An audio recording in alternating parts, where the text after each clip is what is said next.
It's already hard enough leaving Portugal, having to go from this to this, but it's a lot harder leaving Portugal when you have to leave very quickly, like I just had to do recently. Let me explain what happened.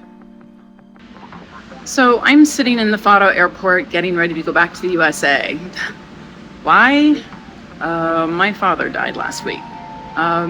He had cancer 5 years ago, beat it, but just came back recently and he went very quickly. But now I'm going back for the funeral, and this is going to be a difficult trip on many levels. As you may know, I haven't posted anything on my channel for a while because I'm realigning and starting some new business, living in Portugal.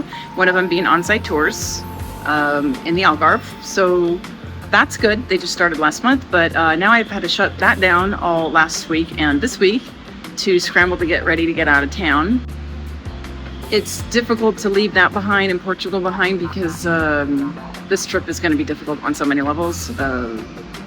Obviously the funeral is not going to be any fun, but I'm really also not looking forward to going to Texas in August with the heat. Working on 5 hours of sleep every single night for the past at least 4 nights trying to get out of town and get ready. I'm exhausted. So my flight leaves in about 30 minutes, go into Newark, have a long layover, and then Dallas. Let's see how this trip goes.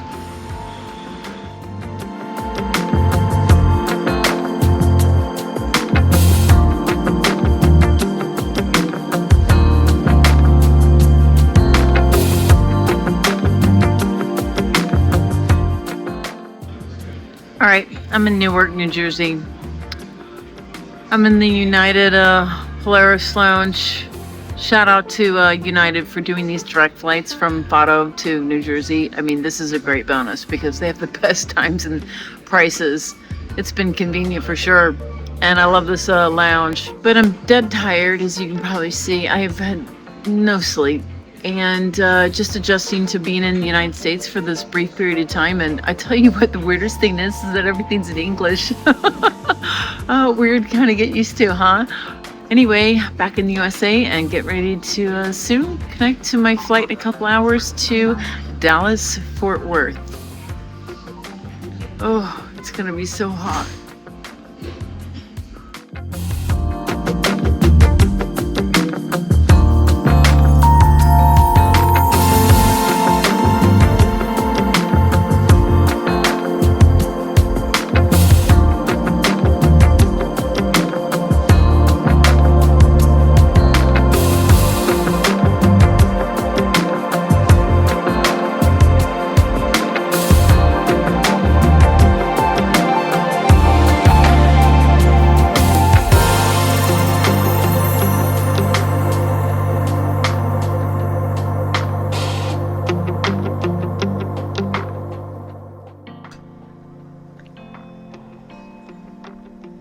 And yeah, just like that, the trip was done. It was a whirlwind.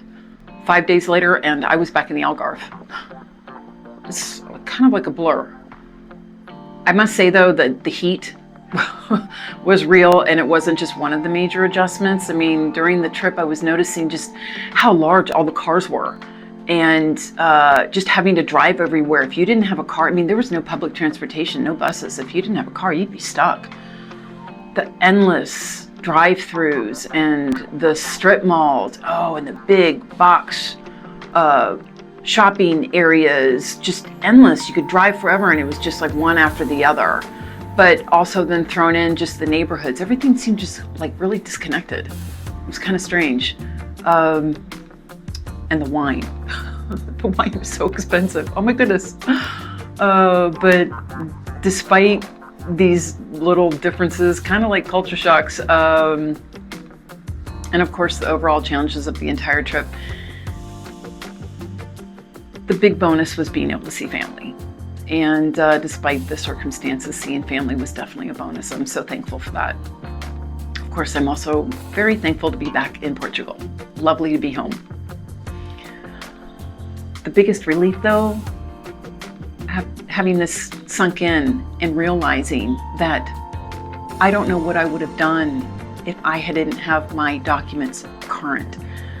I just renewed my passport 6 months ago and literally had just gotten my residency card in the mail like a month prior upon renewal. So if I didn't have these, I don't know if I would have been able to go. It's August. Dealing with IMA would have been a massive headache. Things slow down here in August, and I'm actually wondering if I would have even been able to make the trip on such short notice. So in thinking about it, really, that's what saved me. It saved me huge disappointment of not being able to go and huge headache of having to deal with trying to go if I did not have these. So big relief on having my passport and my residency card in hand. So thankful. But that said, again, glad to be back home. Oh, and speaking of residency renewal, that's going to be coming up next.